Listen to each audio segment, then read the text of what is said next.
So I'm going to go through the paper, which was written in November 2024. It consists of 5 questions all in all. You're supposed to answer 5 questions. Then the question paper consists of section A and section B. Section A is compulsory. Then section B, you answer any 2 questions from that particular section. So you must always hit those particular instructions. Then moving on to question 1.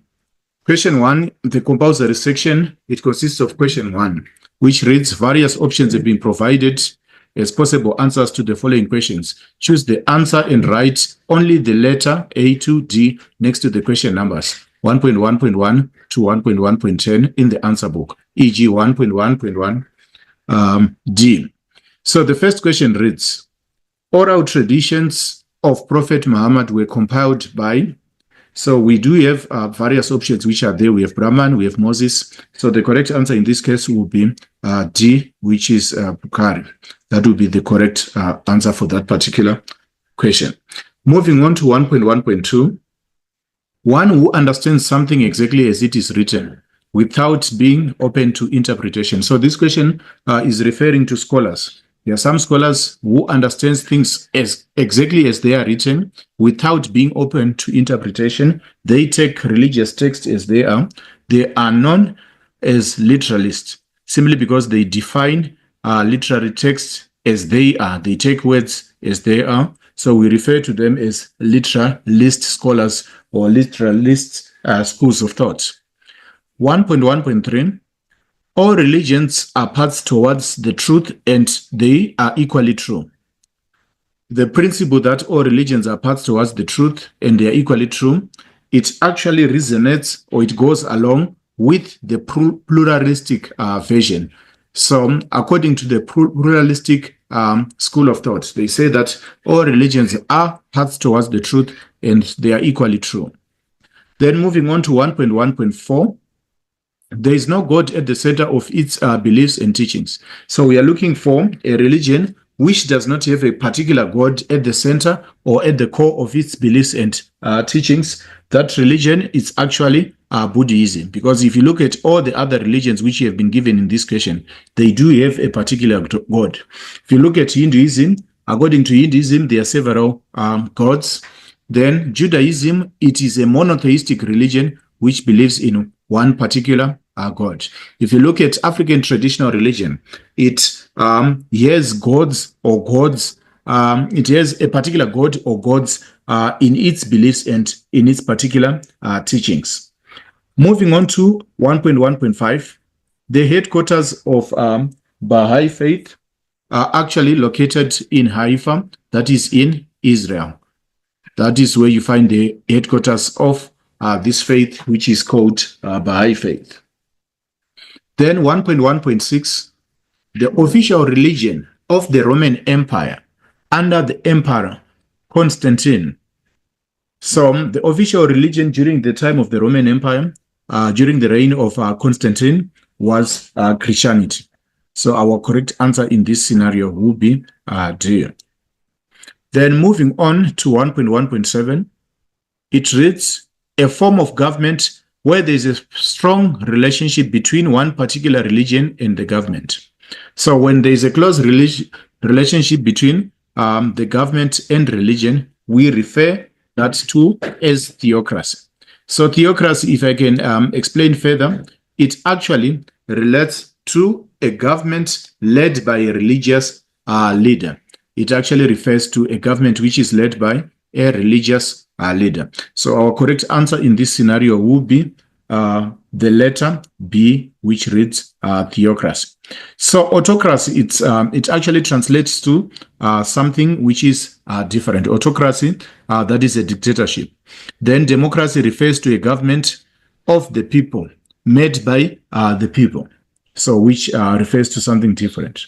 Then if we move on to colonialism, it actually refers to a system whereby a particular country dominates another country economically, socially, and also politically. So the correct answer in this case would be the letter B.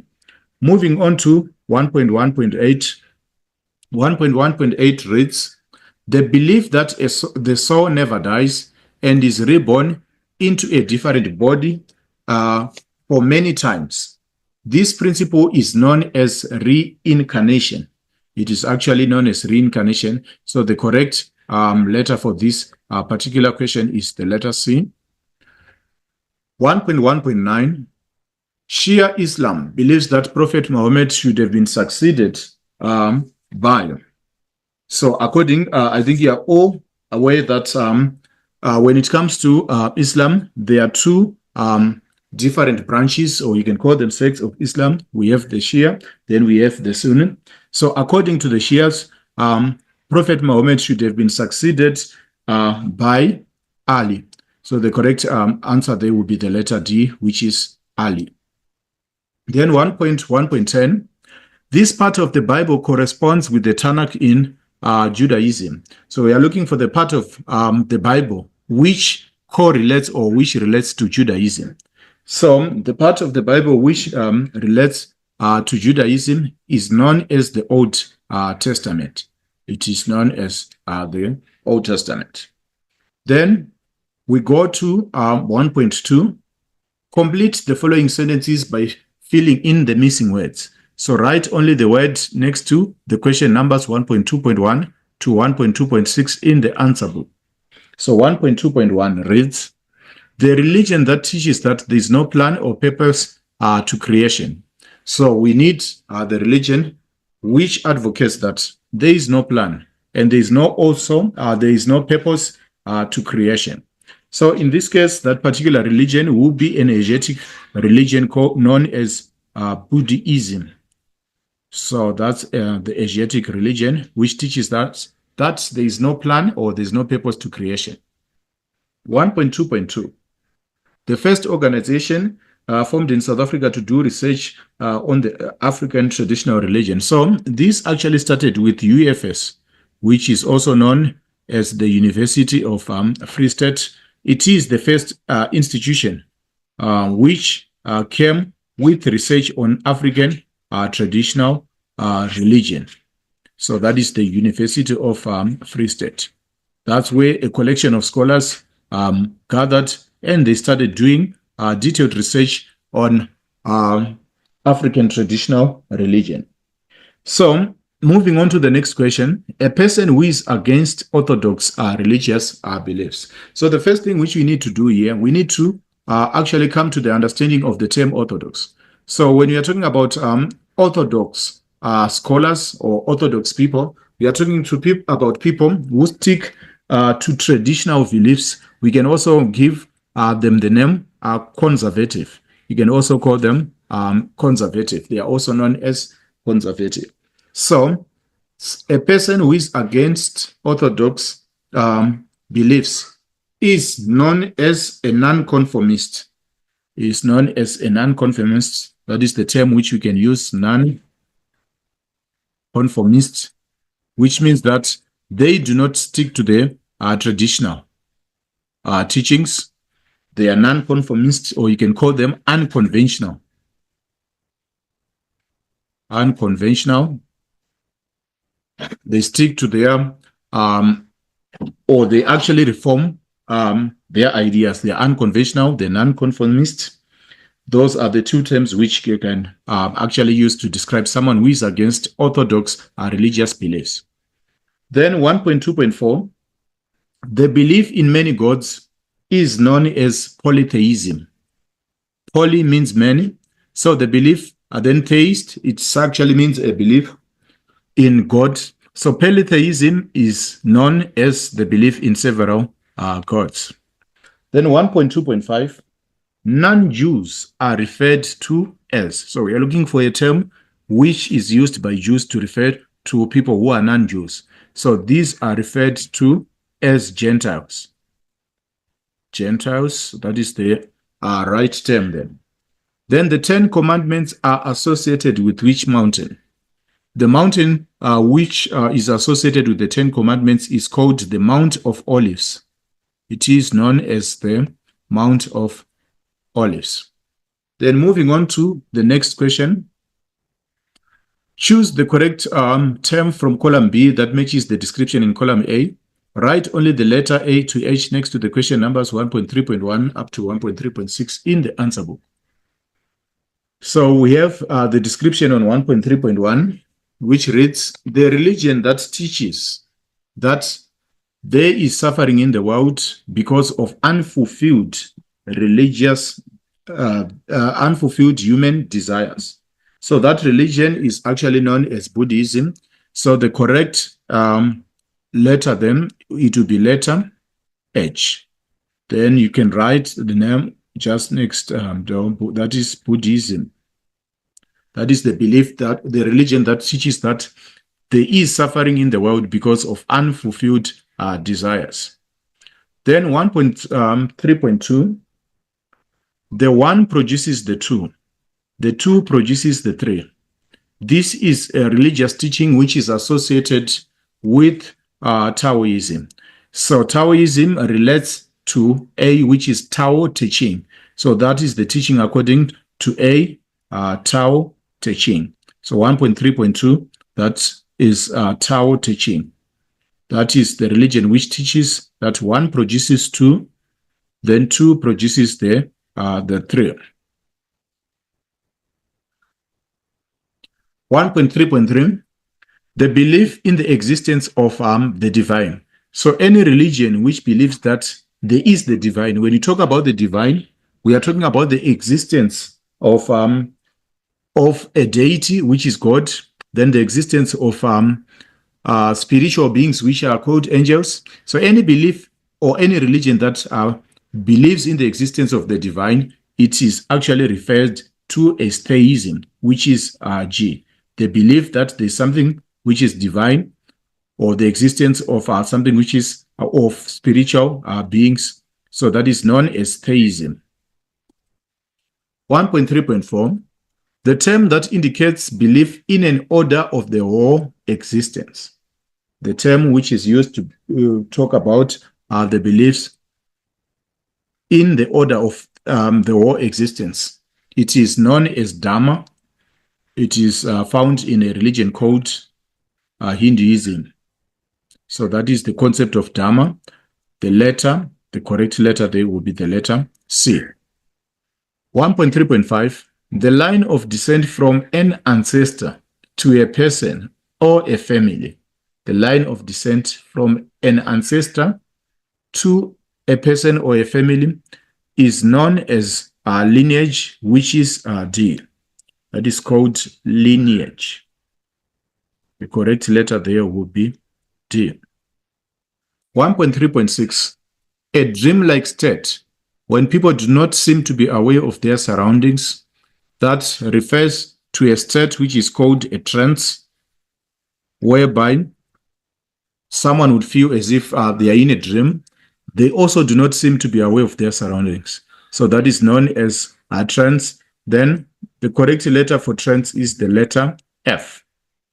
Then 1.4 reads, choose the words or words in each list that does not match the rest. Write down the words next to the question number 1.4.1 to 1.4.5 in the answer book.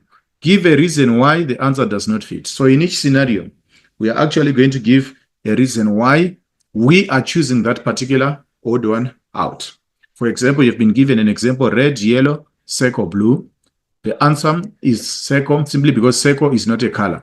So the rest are actually colors. So we are going to do it using that particular method. So in number 1, we look at the first question, 1.4.1. The words are Judaism, Islam, African traditional religion, Christianity. So we are choosing the odd one out here. So the odd one out, we are going to single out African traditional religion. The reason why we are singling out African traditional religion, the first thing is that it is not an Abrahamic religion. It is a non-Abrahamic religion. Non-Abrahamic religion. If you look at Judaism, Judaism traces its roots to Abraham as the patron. The same applies to Islam. and also the same applies to Christianity. So all these three are Abrahamic religions. Then African traditional religion is a non-Abrahamic religion. Then another reason is that all these other religions have their origins in the Middle East. They have their their origins in the Middle East. So you can call them Middle East religions. They actually started in the Middle East. But if you look at African traditional religion, it is considered to be an indigenous religion. It has its roots in Africa, so it is an indigenous religion. So those are the differences, or that is what qualifies ATR as the odd one out in that particular scenario. Then moving on to question 1.4.3, we have the terms like Vedas, then we have the Bhagavad Gita, then we have Punjab, then we also have Upanishads. So if you look at the Vedas, this is a religious text for the what? For Hinduism. The same applies to the Bhagavad Gita, that is a religious text. Then the Upanishads, that is a the religious text of Hinduism. But if you look at Punjab, it actually refers to a territory or a province or a part of India. So it's actually land. Punjab refers to land. The rest are sacred texts. The rest are scriptures, or you can call them sacred texts, scriptures or holy text.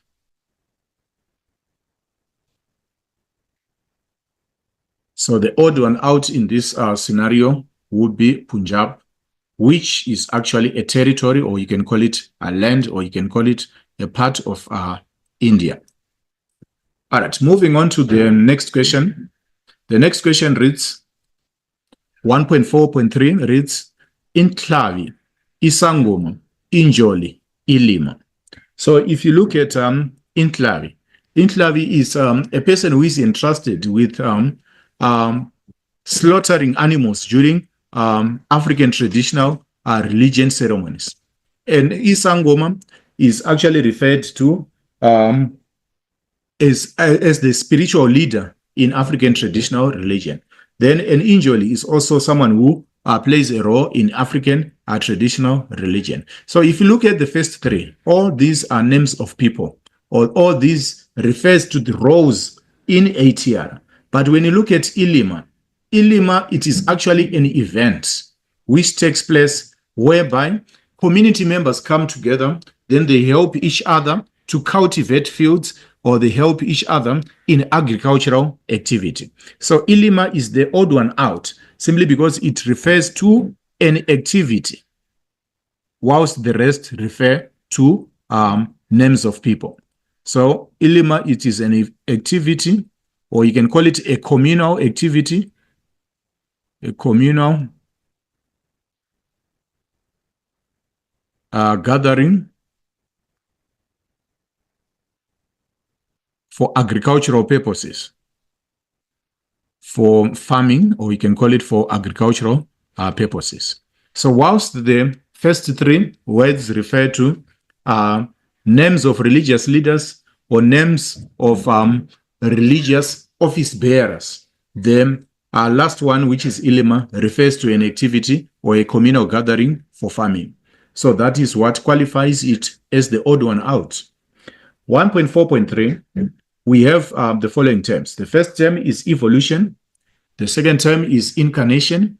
The next term is resurrection. The last term is salvation. So we are going to single out the odd one out. So the odd one out in this scenario would be evolution. The reason why we are singling out evolution, it is actually a scientific term. It refers or it resonates well with scientific principles. So evolution is more scientific, or it explains scientific principles. Evolution is a scientific explanation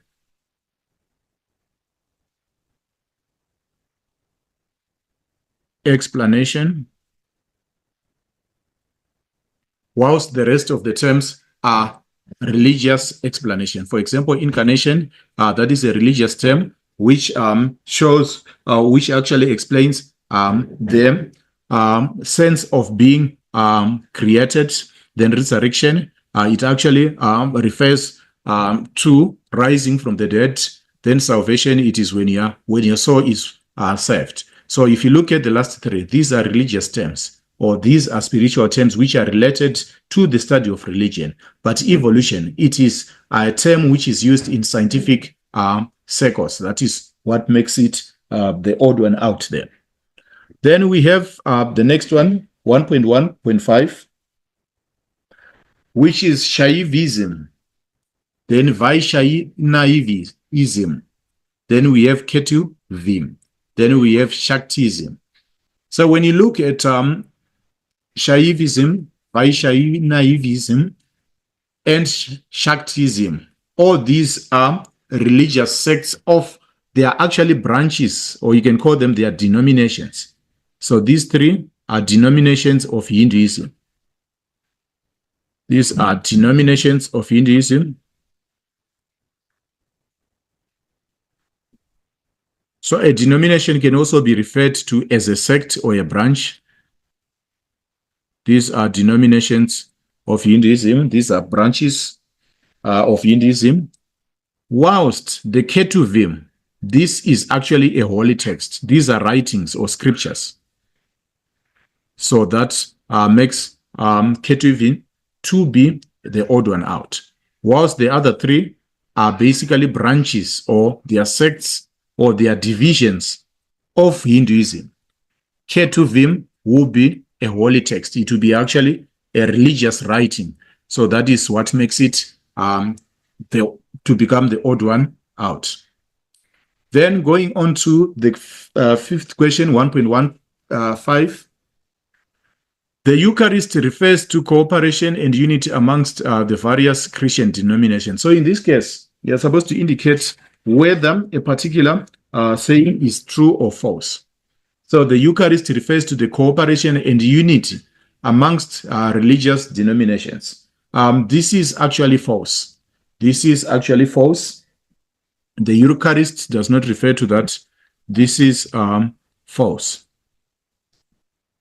So the reason why we are saying it's false, the Eucharist refers, it is actually a Christian festival. So it refers to Thanksgiving.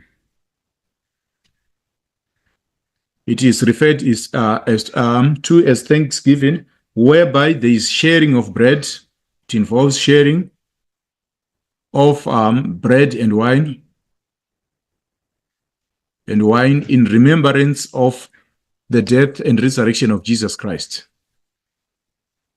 That is what is known as the Eucharist. In addition to that, the second reason is that the cooperation and unity amongst various Christian denominations, it is actually known as euchanemism. The correct term would be euchanemism. That is the cooperation and unity amongst the various Christian denominations.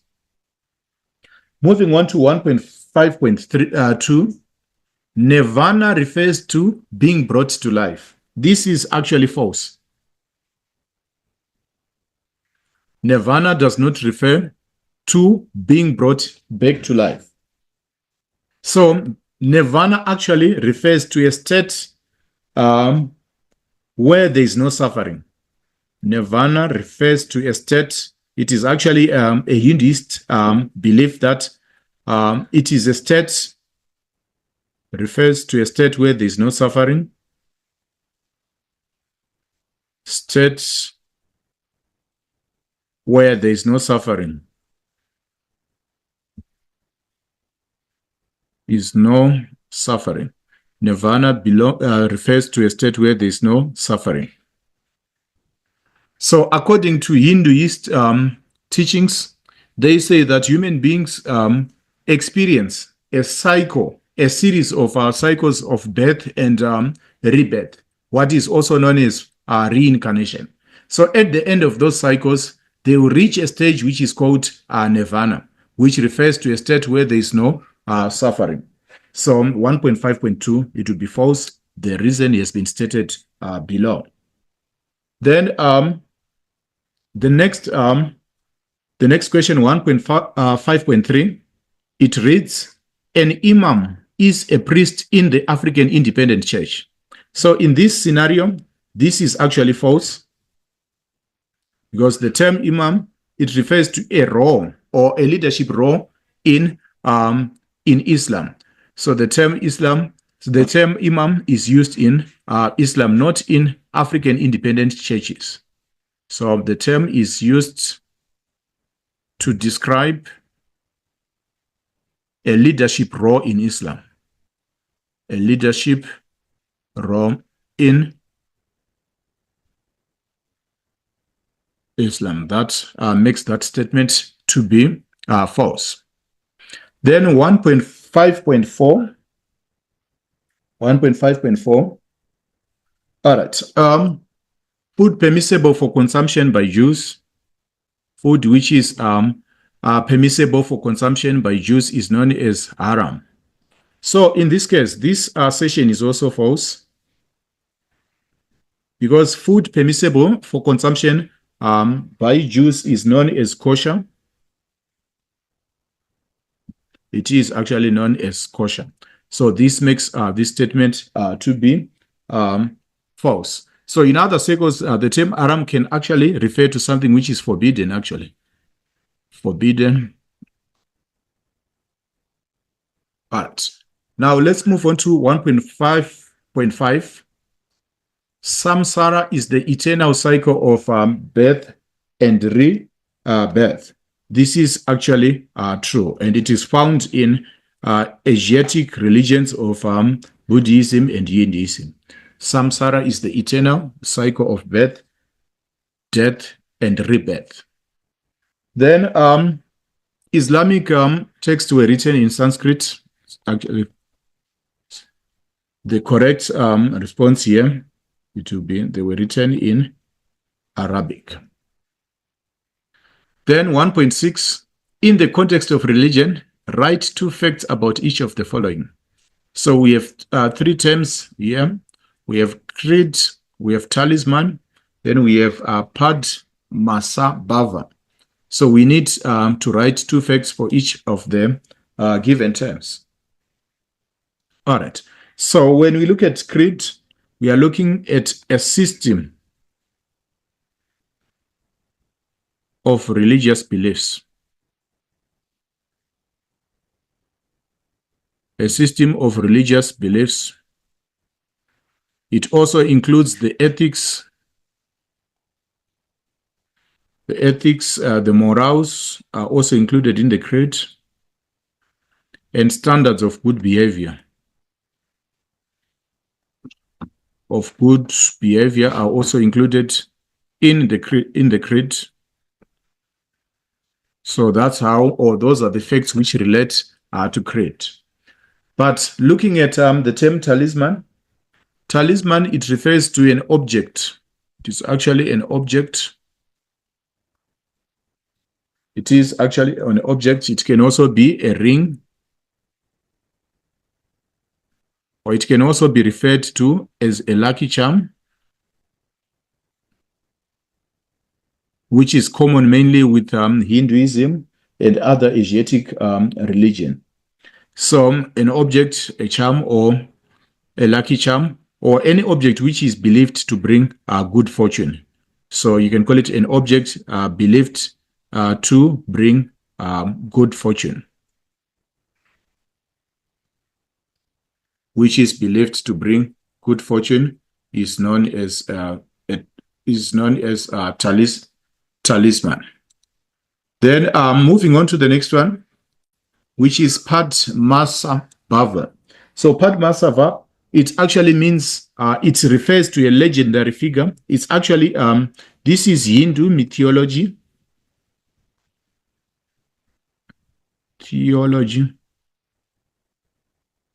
So Padmasava, it refers to a legend. According, it's a Hindu legend. A legend who was believed who was believed to have been born from the lotus flower. Who was believed to have been born from the lotus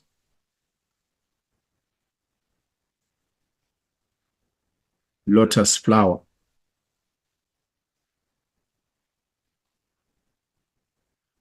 So that brings us to 1.6.3.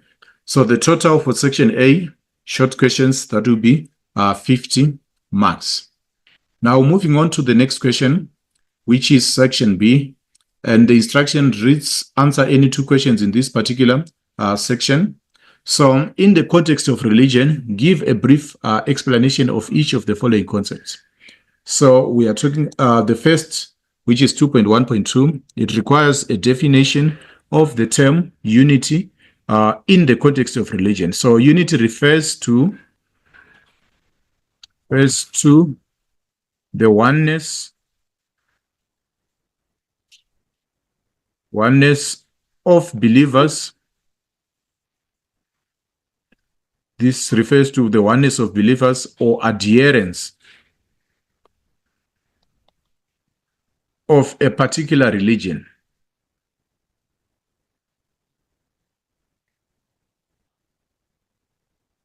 All right, so this refers to the oneness of believers or of believers adherents of a particular religion. That is what we refer to as unity. Then the next one, which is 2.1.2, uniqueness. So when you talk about uniqueness, we are basically talking about the existence of only one of a kind. Of only one of a kind. So this can refer to a particular religion whereby we can say that each religion has its own unique features. Each religion has its own unique characteristics. It has unique features.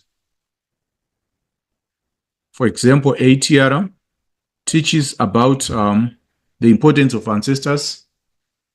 Then if we look at Abrahamic religions, all of them, they are monotheistic. It simply means that they adhere or they believe in the existence of one deity or one God.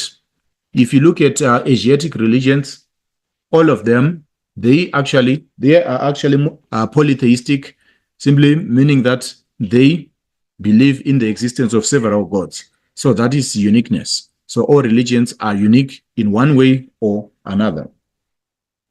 Then the term divinity, it refers to a spiritual being.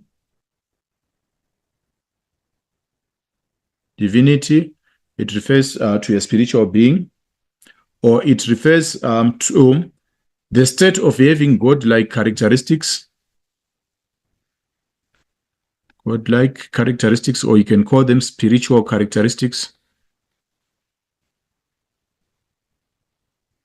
Divinity, it refers to a spiritual being having God-like characteristics, or anything which is like God or like angels.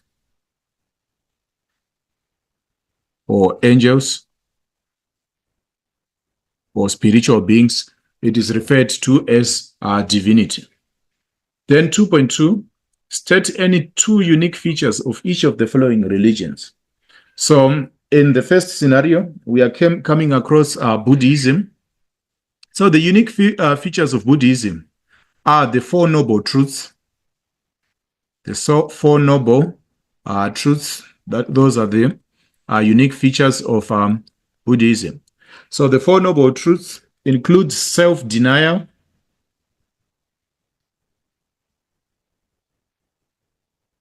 the first one is self-denial, then the truth about suffering,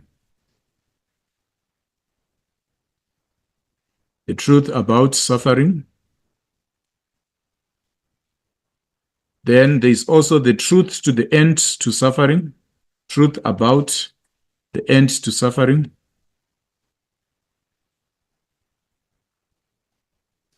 The truth about the end to suffering. Then, in addition to that, we can also talk about, we have also talked about self-denial, truth to end suffering, then the cause of suffering itself. So we have even exceeded the two unique features which are needed in that particular scenario. Now, moving on to the next question. The next question, it requires us to identify or to state two unique features of African traditional religion. So when you look at African traditional religion, it practices what we call animism, whereby spiritual importance is assigned to specific animals. Animism, it is when spiritual importance is assigned to specific animals. For example, you find people calling them themselves people of them, maybe of the Vakwena, which simply means people of the crocodile, or they can refer to themselves as people of the Tau, which means people of the lion tribe, or they can also refer to themselves as the Ndlovus, which means the elephants. So that is what we call animism, attaching importance to particular animals. Then they also exercise respect for elders. They emphasize respect for elders. Then there's something which we call reverence of ancestors. Not necessarily the worship, but reverence of ancestors. That is deep respect for ancestors. So they have animism, they have respect for elders, they have reverence. Then in addition to that, they believe in a god, or they believe in several gods. So it's either some of them, they remember African traditional religion is actually broad and diverse. Some believe in a particular god. So there is that belief in a particular god, or several gods.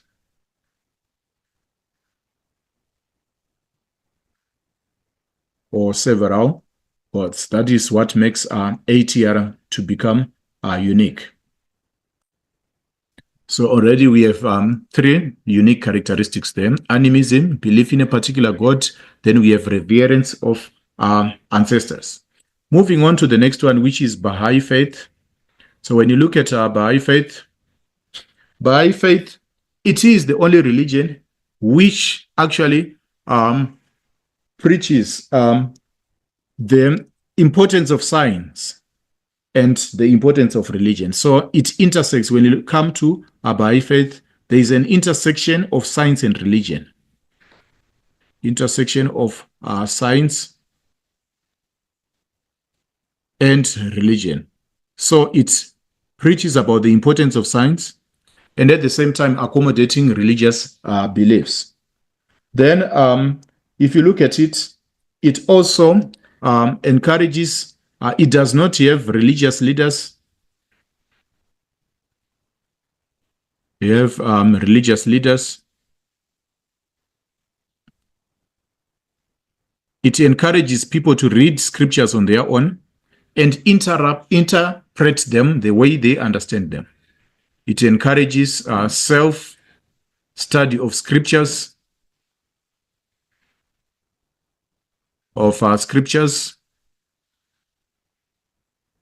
Then in terms of interpretation, you'd interpret them the way you understand them. So those are the two unique features of Baha'i faith. The intersection of science and religion does not have religious leaders or does not have priests, but actually encourages self-study of scriptures. Then you interpret them according to your own understanding. Then moving on to Taoism. All right, Taoism, it does not have people who believe in Taoism, they do not believe in a particular god. So they, in Taoism, there is no deity. They do not believe in the existence of a particular deity. Then, in addition to that, They also do not believe in, they don't have what we call divinity. They do not have a particular divinity whereby they believe in the existence of divine individuals or divine characters.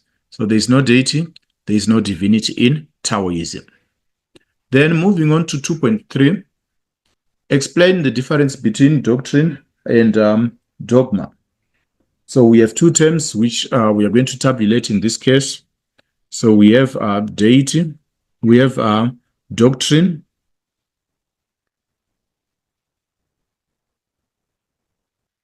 All right. So when you talk about a doctrine, it is a particular teaching.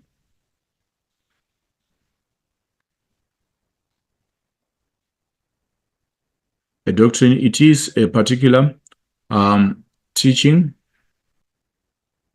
All right. It establishes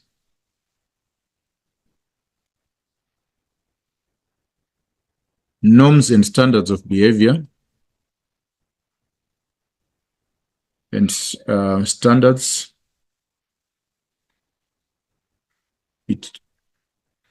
A doctrine establishes norms and standards of behavior in a particular organization or in a particular institution.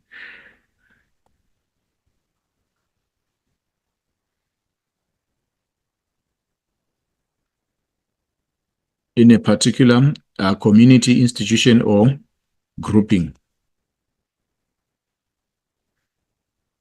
It establishes norms and standard behavior, what is considered to be standard behavior. Then in addition to this, dogma, on the other hand, all right, dogma refers to teachings. It also refers to teachings, but mainly these are mainly religious teachings.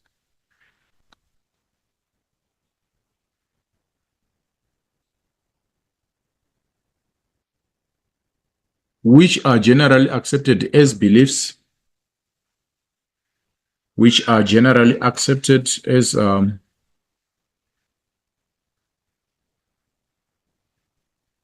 as beliefs without questioning.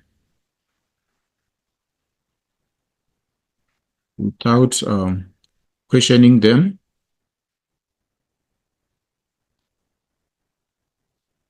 Or without scientific backup.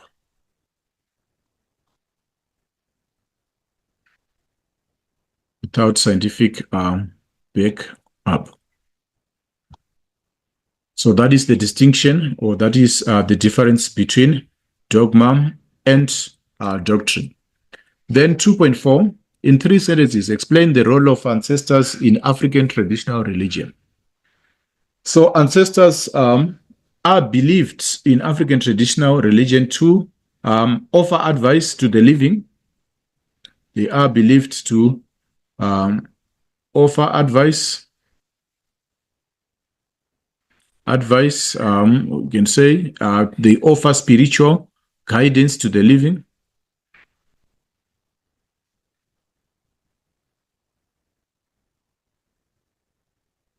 They offer advice, they offer spiritual guidance. Then in addition to that, they also make particular demands. Ancestors are also known to be responsible for making particular demands. They make particular demands to the living, which they respond to through different rituals or through different particular demands from the living.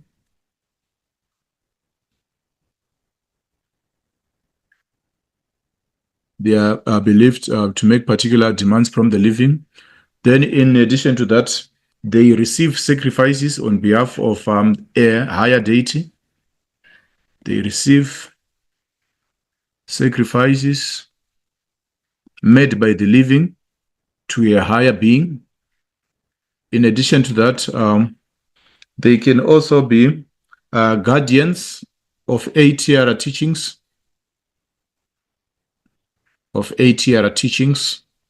That is another role. They are the guardians of what is considered to be good, or what is considered to be virtues in ATR. All right, the next question requires us to offer or to give similarities shared by Abrahamic faiths. From the previous question, which I once discussed, Abrahamic religions or Abrahamic faith, we are referring to Islam, we are referring to Christianity, we are also referring to Judaism. So the first thing is that all of them, they are monotheistic. They believe in the existence of one superior God, or one God rather. They are monotheistic. They believe in the existence of one God and no other God. Then they also have a common ancestor, who is Abraham in this common ancestor,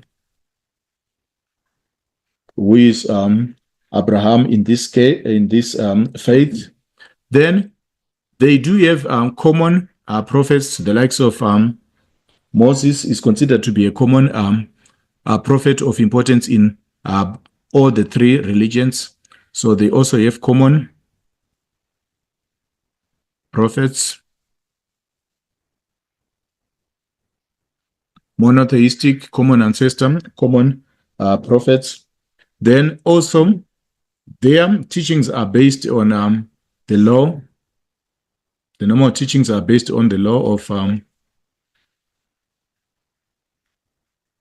Moses. Then another thing which we need to state is that the source of origin, their origins are the same. They trace their origins, originated in the same region. In the same region, which we refer to as the Middle East. All three religions originated in the Middle East. So we classify them as Middle Eastern religions. So geographically, they come from the same source. Then in terms of lineage, they are from the common ancestor. They also share common prophets. Then they are all monotheistic, which simply means that they believe in one God. So that brings us to 2.5, which is the last question in the second question, which gives us 50 marks. Moving on to question 3. So question 3, it has an article which is dated 2 February 2024. So there is the article which is there. It reads, Easter poster in Spain, 2 February 2024. Then, so there's need to go through that particular extract. Then after reading the extract, the first question will be reading 3.1.1 with reference to the above article. What caused controversy in Spain?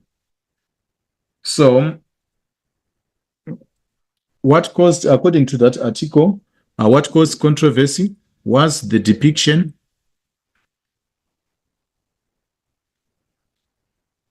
of the sexuality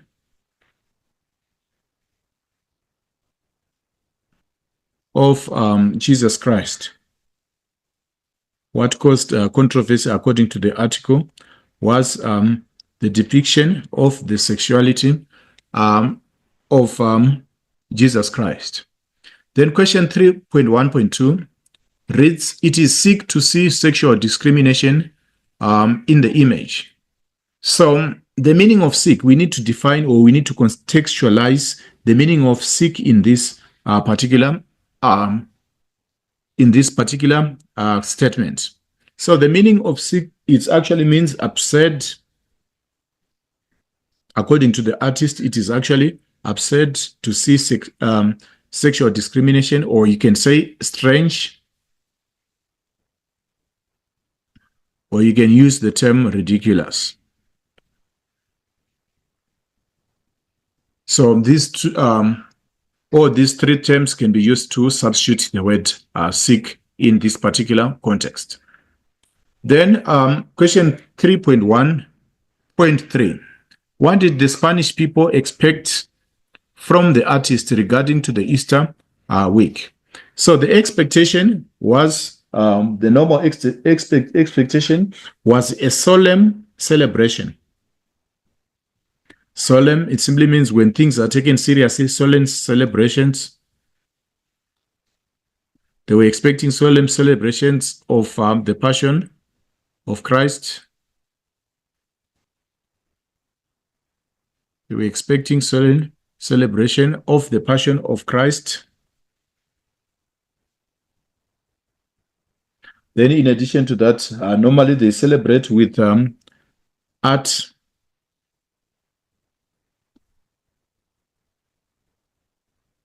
With art. Then they also celebrate with activities such as Palm Sunday. Then they also celebrate with the Eucharist.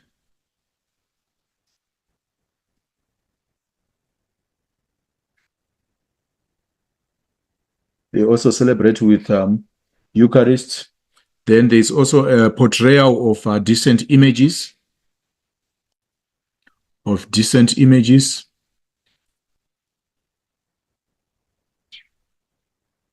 Portrayal of decent images. That is the expectations from the artist. Then in addition to that, we move on to 3.1.4. The purpose of creating the poster was to promote the Holy Week festivities. Did the poster meet its purpose? Support your answer. So if you go back to the extract, you can see that the poster did not meet this particular purpose. Instead, the poster, it actually provoked. The poster did not meet the expectations. Did not meet expectations. Instead, it created controversy. And discontent. And discontent among the Spanish people.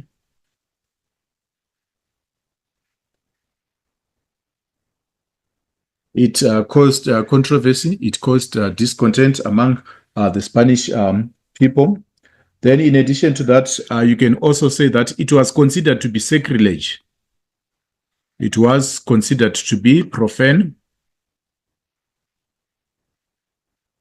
To be profane. Profane is when you disrespect something which is considered to be holy.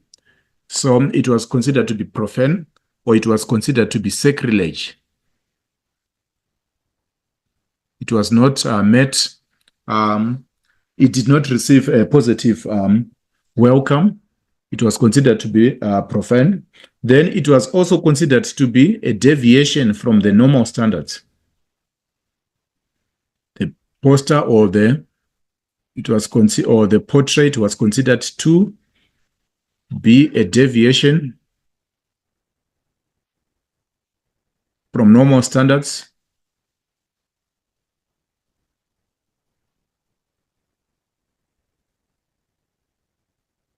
It was considered to be a deviation from normal standards.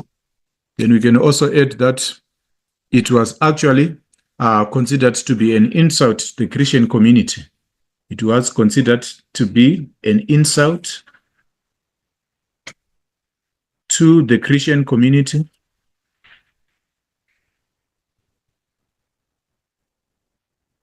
It was considered to be an insult to the Christian community.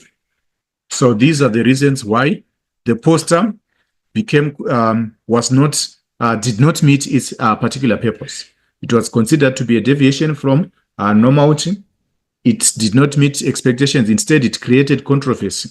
Actually, there was a division amongst the Spanish people. Then it was considered to be an insult to the Christian community. It was also considered to be profane. Profane, it is when you disrespect something which is considered to be holy by another religion. So you can also refer to it as sacrilege. So in the light of the controversial poster, what opinions do you think Spanish Christians had regarding the artist Salustiana Garcia? So we can actually say that this was considered to be an attack of faith. It was considered as an attack of faith, attack of faith, attack or insult of faith. You can also say that it was considered to be an attack of faith. It was also considered as disrespect. Or we can also say that it was also considered to be sacrilege. It was also considered to be profanity. Alright, this controversial poster was considered sacrilege, or it was also considered to be sacrilege, or it was also considered as profanity. So those are some of them. Those are some of the views of the Christian community in Spain. All right, moving on to the next question. Give 3 reasons why Salustiano Garcia decided to create a sexualized and effeminate painting of Jesus.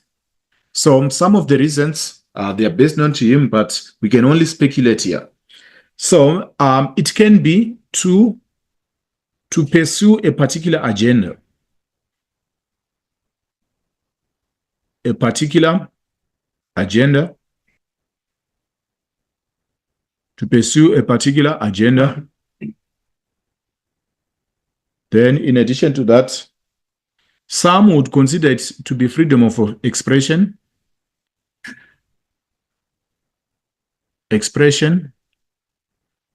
Some would consider it to be freedom of expression, whereby he passes his own opinion. Then perhaps his own sexuality might be have been another issue, his own background, his own biases, or you can say his own background might have contributed to him coming up with such a controversial poster. Now, going on to 3.1.7, reporters must adhere to core journalistic values of fairness and presenting both sides. Evaluate Nico Acevedo's reporting. So if we go back to Nico Acevedo's reporting, we need to identify where he reported so that we can come up with the way he reported. All right, so he basically reported about the publishing of that particular poster. Then we need to assess the factors that influence the reporting of religious issues in the media. So there are quite a number. I'm going to tabulate these things. There are quite a number of issues which influence journalistic reporting about particular religious issues. So we have internal issues. Then we also have external factors. So firstly, under internal issues, the way you report issues relating to religion, they can actually relate to your own biases as an individual. Your own bias, your own religious upbringing. Your religious upbringing can influence the way you report about particular issues. Your religious upbringing. That also includes your beliefs.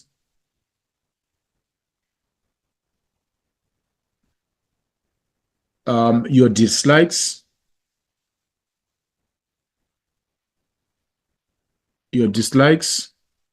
Your interests.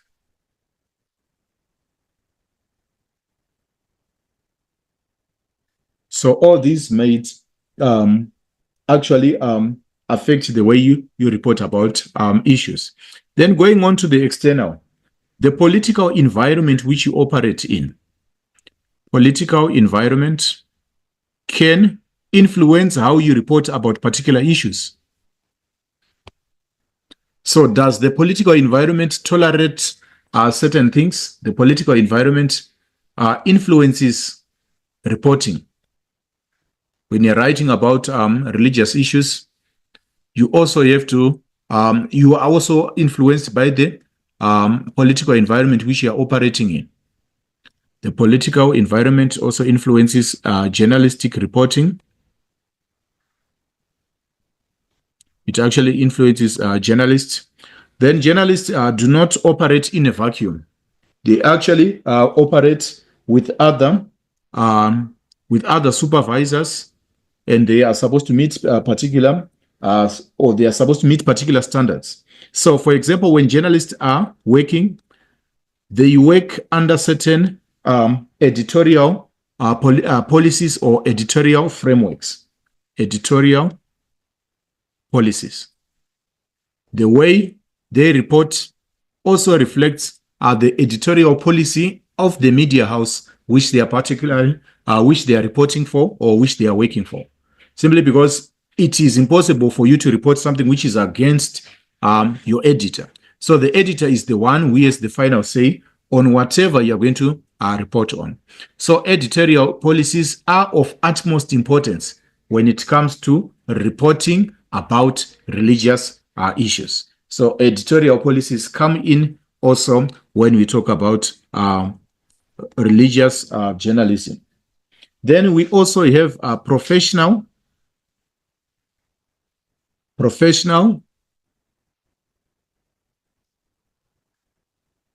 and ethical codes.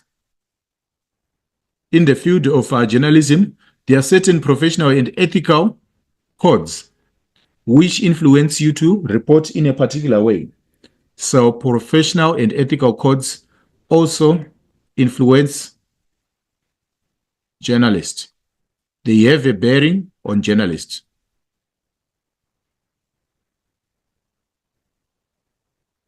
So they determine whatever they are going to report, or they determine their final version or their final report. Then in addition to that, you can also add other social factors. Social factors as well. Also, you have an influence on, they also have an influence on journalism. So these are some of them on journal.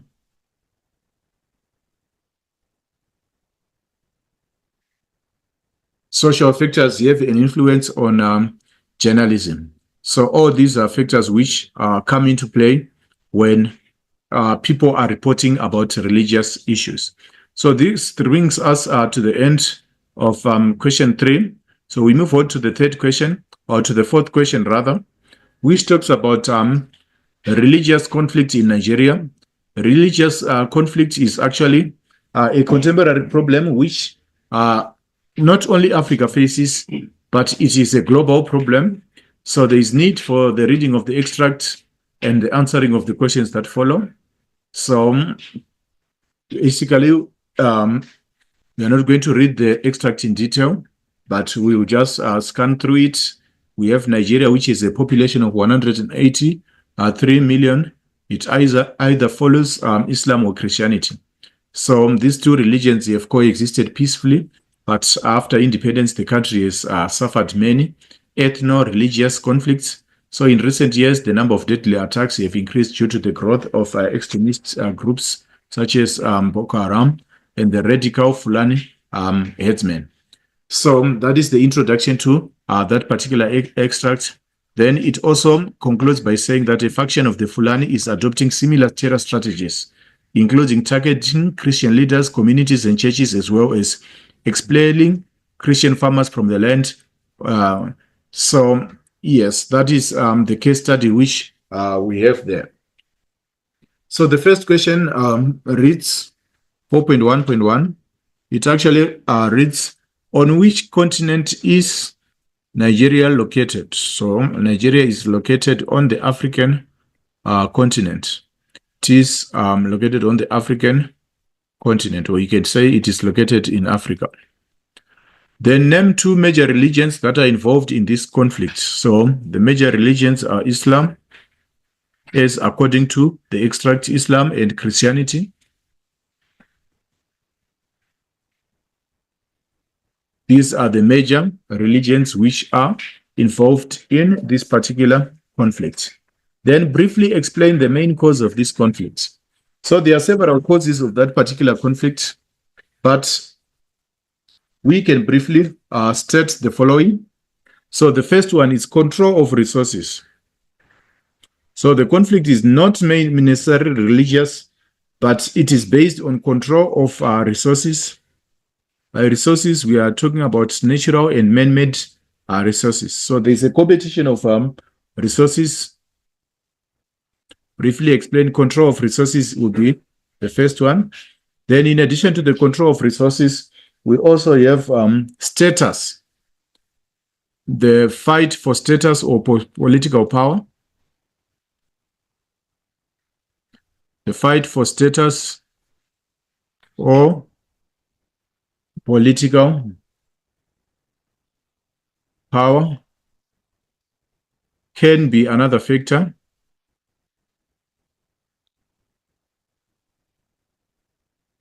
The fight for status and political power can be another factor. Then, in addition to that, we also have ethnic rivalries. So this can also have something to do with culture, ethnicity. These are rivals related to culture, tribes or ethnicities. So ethnicity rivalries can be another factor. Then the control of power. Then we can also say that this can be political,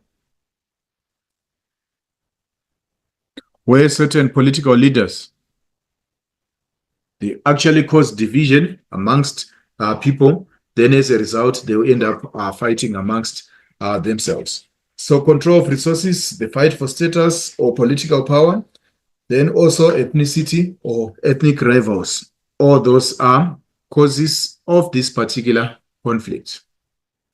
4.1.4, with reference to the above article, do you think religion is part of this conflict? Give 4 reasons for your answer. I personally don't think that religion is, to a larger extent, is not. Religion is not a major factor. It's not a major factor.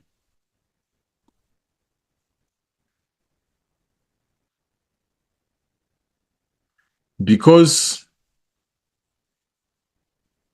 historically, these people lived side by side peacefully. The Nigerians lived side by side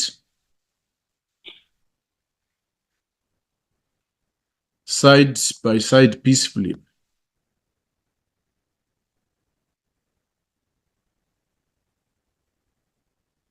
So they lived side by side peacefully without any issues. So religion cannot be the major factor here. You can also say that they lived, it can be a legacy. This conflict can be attributed. It can be attributed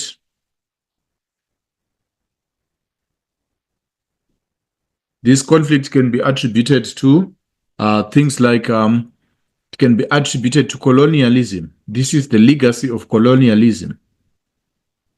Because before colonialization, these two groups of people from different religions, from Islam and Christianity, were living with each other side by side. But after colonialism, that's when the trouble started. So it can be attributed to colonialism. It can also be attributed to the control of resources. The desire to control resources can also be another issue. For example, I think you know that Nigeria is gifted in terms of natural resources. It's gifted with natural resources such as oil. So the desire to control such natural resources can result in conflict. Then also the desire to have political power, it can also be another factor which might have resulted in people fighting against one another in this particular scenario. Then the next question, give practical strategies. What practical strategies can you suggest to the people of Nigeria to solve this conflict? So the practical strategies which can be suggested to the Nigerian people is to have interreligious dialogue. So they can engage in interreligious dialogue.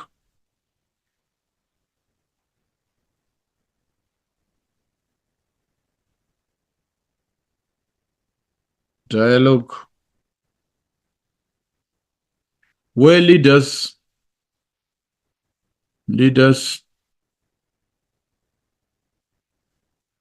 sit down and try to iron out their differences.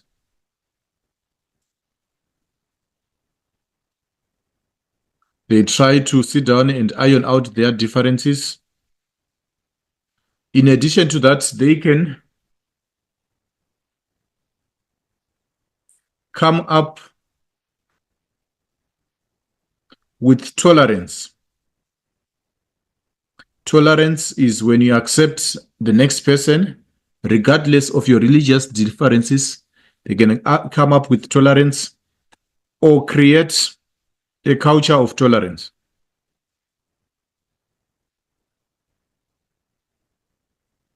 Tolerance,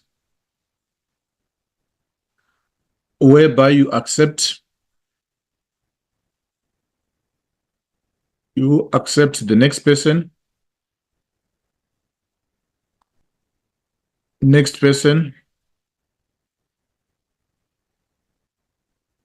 regardless of their belief,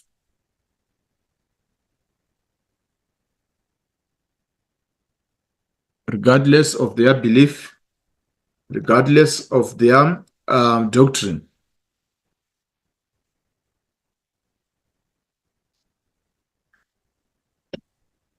Then education can also be used. Citizens about the oneness of humanity.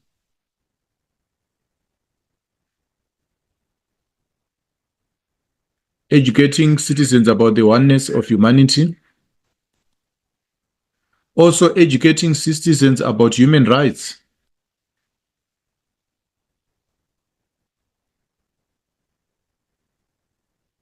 About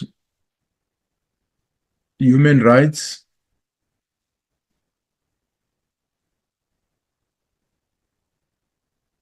And the promotion of religious cooperation.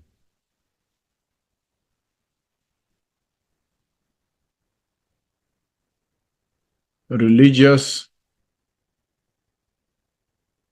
cooperation. Intermarriages can also work, whereby people from different religions, they marry each other to promote cultural cohesion.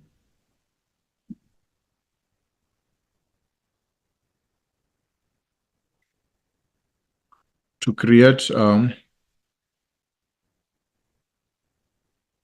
cultural cohesion.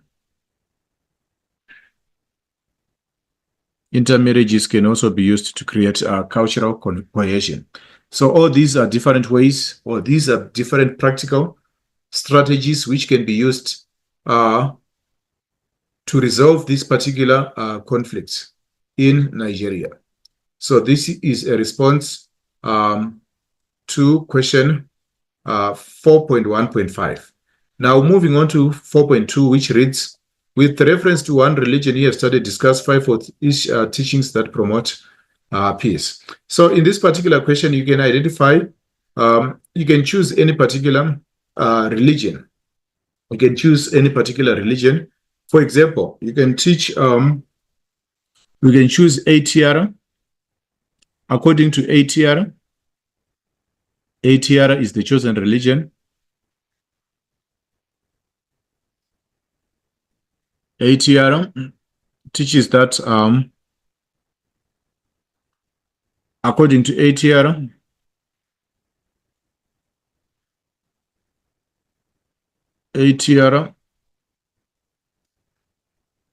no man is an island.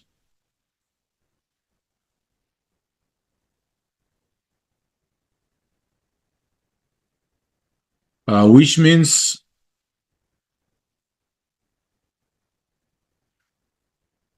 that we all need one another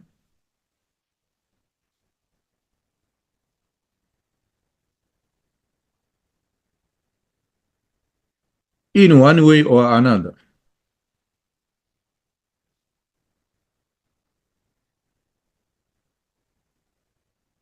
Regardless of our religious backgrounds.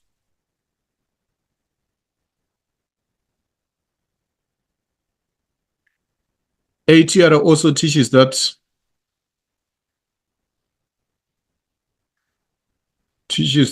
one hand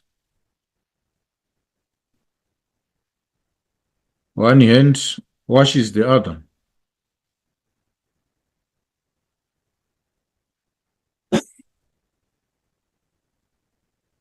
Which simply means we all need to cooperate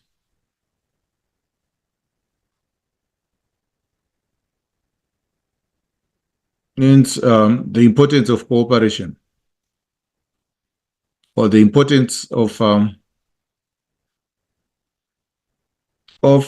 unity and cooperation. So those are the ATR teachings. In addition to that, you can also say that ATR also teaches about Ubuntu. Teaches Ubuntu.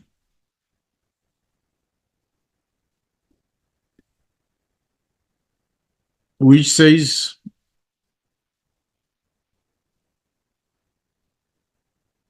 I am because we are.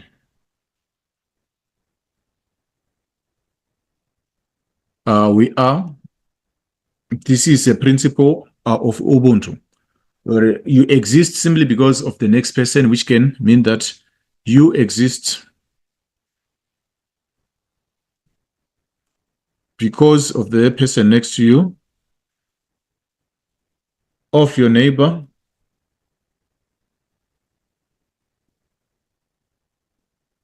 regardless of political or religious affiliation,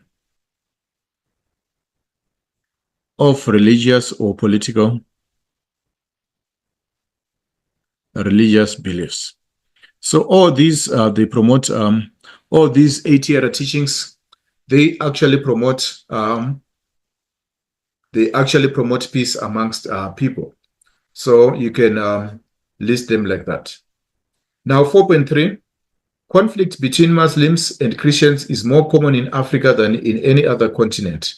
Give 5 possible reasons. So why is it we have more of conflict between Muslims and Christians in Africa, unlike other parts of the world? 4.3. So that is 4.3, which is going to be highlighted using a different color. 4.3. Muslim and Christian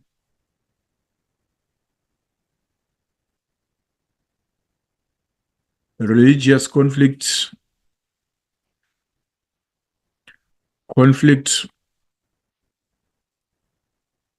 is more prevalent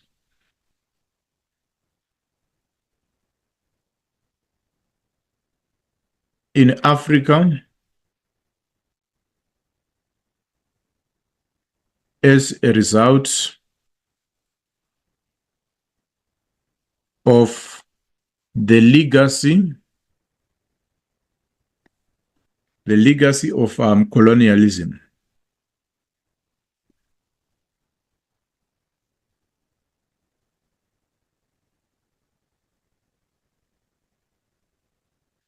Colonists deliberately divided people, divided people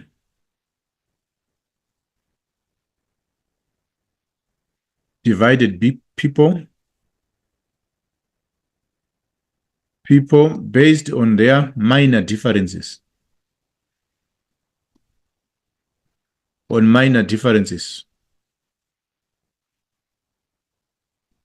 Using what is called the divide and rule policy.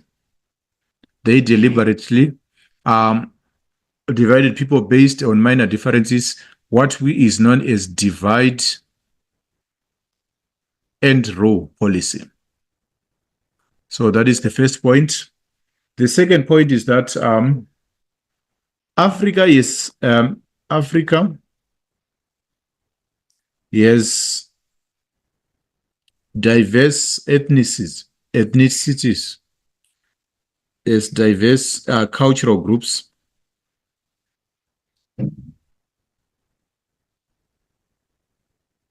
which paves way to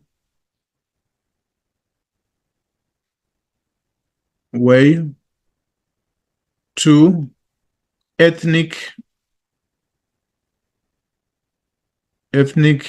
tension, which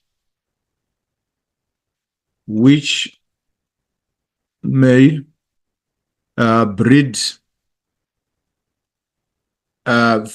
religious violence.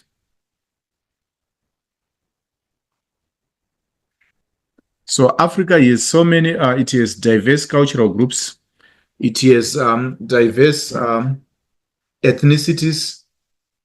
So that clash amongst ethnicities can actually result also in religious conflict. Then in addition to that, we can also add that Africa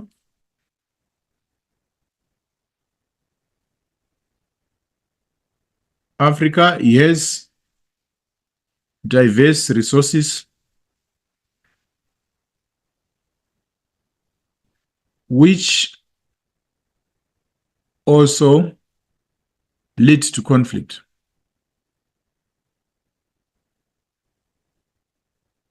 Another thing, the lack of democracy in Africa,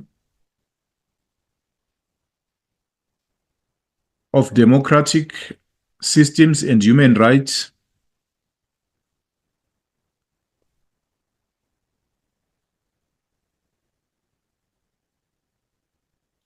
and human rights or respect to human rights, lack of democracy in Africa, and the lack of respect for human rights leads to religious conflict as well.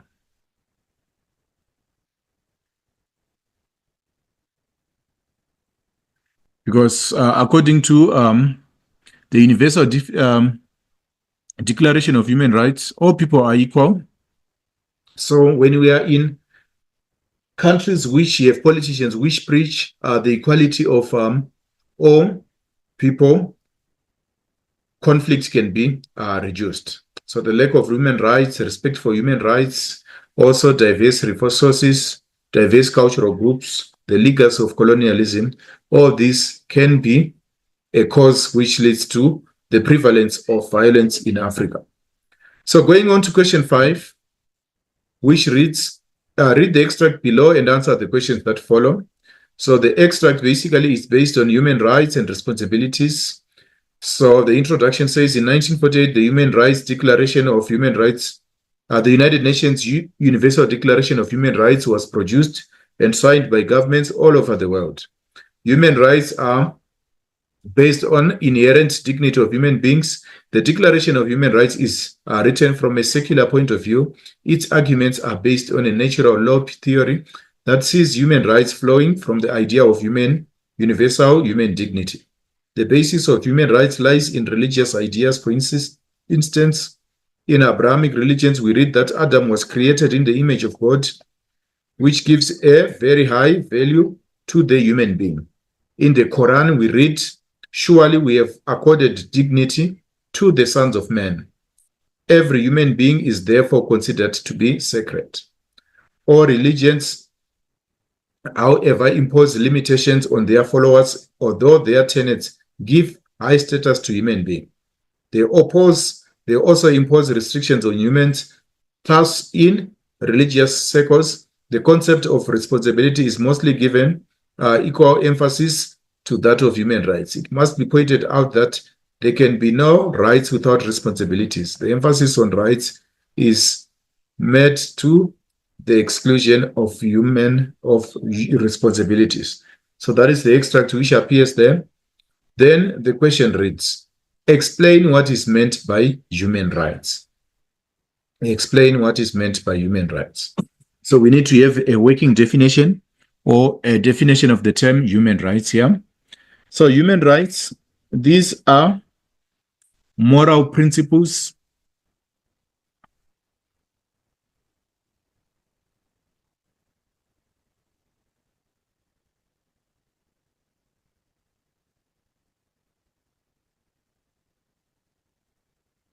Human rights are moral principles that establish, these are moral principles that establish standards of human behavior.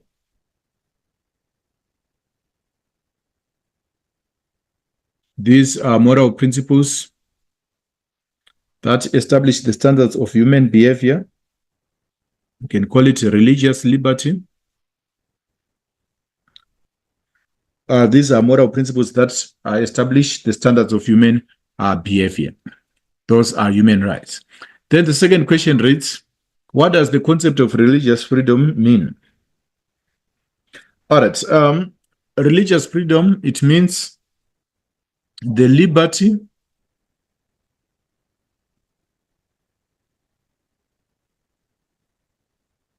of an individual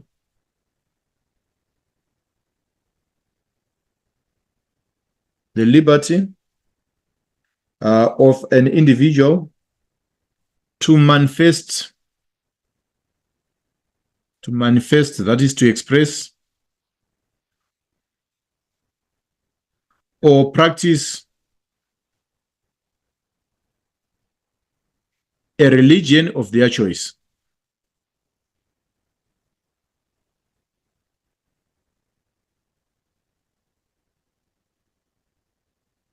That is the liberty of an individual to manifest or to practice a religion of their choice.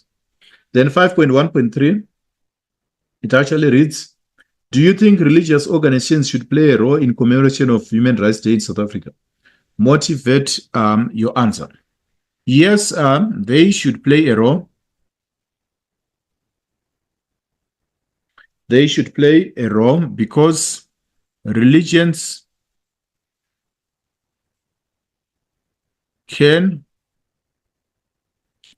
keep their citizens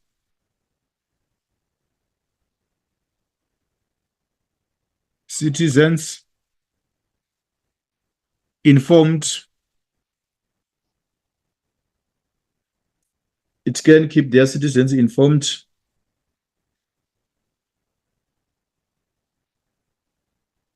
in a constructive way.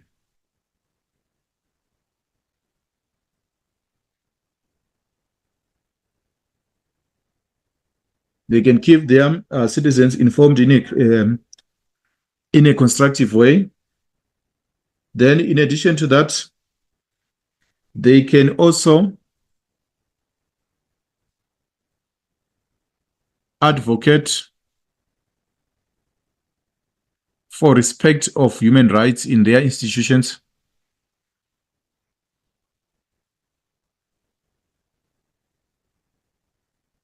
human rights. So religions, they play an active role. They can actually advocate for the respect of human rights. That is what they can do in this case. Now moving on to 5.1.4. 5.1.4, I'm going to try to create space somewhere where I can write 5.1.4 using a different color. So it reads, rights and responsibility cannot be separated. Justify this statement. This statement is statement is true. Is true because rights and responsibilities are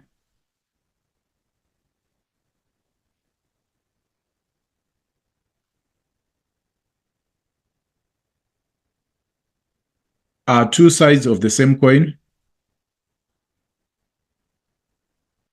of one coin. There are two sides of one coin. Why do we say so? They are intertwined. Rights are freedoms, are protected freedoms.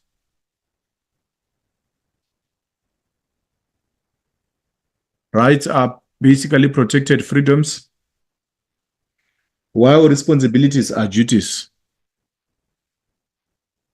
Responsibilities are duties.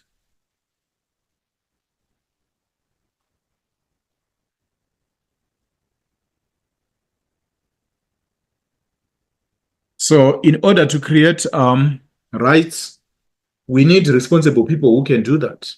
In order for us to have rights, the next person has a responsibility to respect your rights. So these two are intertwined. Also, another one is experiencing rights. The next person also needs to take responsibility.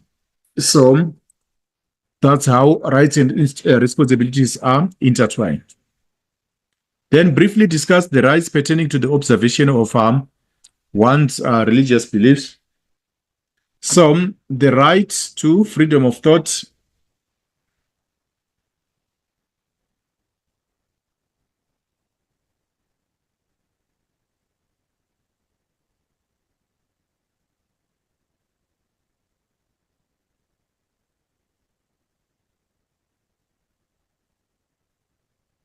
or the right to freedom of thought, conscience, and religion. That is the first one. The rights to freedom of thought, conscience, and religion. Then also the right to change religion. Change religion.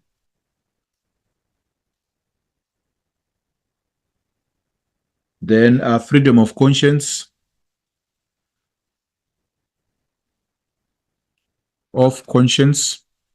Whereby you can express what you think is right or what you think is bad. Then also the right to attendance. Attendance is free. Attendance is voluntary. Attendance to religious gathering should be voluntary, not mandatory. You choose what you need to attend to, when you need to attend it, and where you need to attend it. So attendance of religious gathering should be voluntary. Then the next question reads, 5.3, choose any one religion and discuss two teachings pertaining to religious rights. So 5.3, in this case, we're going to choose Christianity. Christianity. We can refer to the one religion and discuss is two of its teachings pertaining to human rights. So the religion which we have chosen for this particular case study is Christianity. So according to Christianity, or according to the Beatitudes, or you can actually say that the Sermon on the Mount. The Sermon on the Mount, it has one teaching which I'm going to single out, which actually promotes human rights. So it says, blessed are the peacemakers,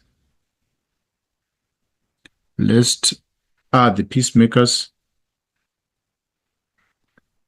peacemakers, for the kingdom of heaven is theirs.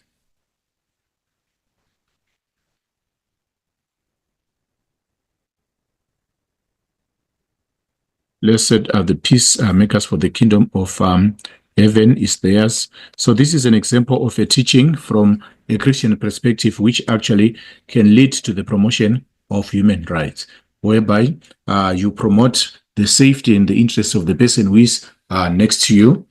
Then in addition to that, we can also add the commandment which says, love your neighbor as you love yourself. As you love yourself. It is a very important teaching, which it actually teaches the believers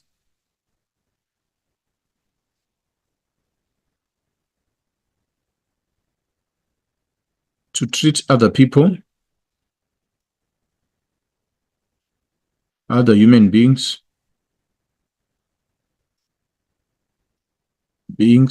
with love and respect.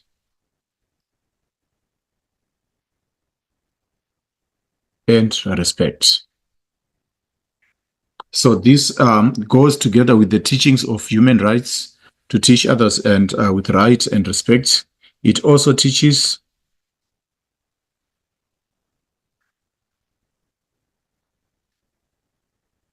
the importance of teaching others with dignity, the importance of treating others, the importance of treating others with dignity,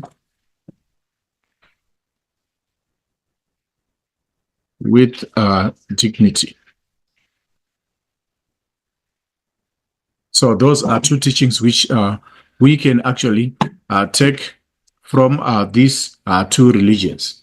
All right, so now give practical examples of how religions can promote human rights. So religions can actually do quite a number of things to promote human rights. So one of the things, I'm going to say them out here, in religious gatherings, they can actually teach congregates, or they can teach believers to respect human rights. So we can say through teachings,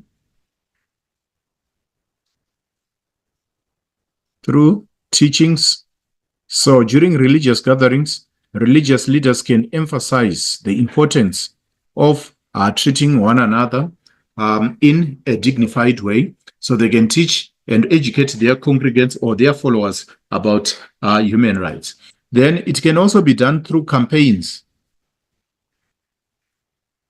They can be online campaigns, or they can be even real campaigns where they move around informing or telling people about human rights. Then they can also help affected. They can volunteer through volunteering.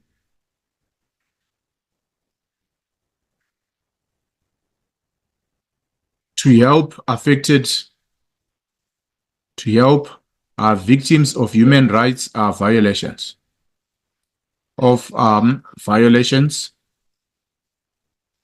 For example, we might have the Israel-Gaza conflict as an example, whereby volunteers can actually try to help the victims of that inter-religious conflict which is taking place part in the Middle East. So there's volunteership through campaigns, through teaching. Then in addition to that, we can also talk about establishing programs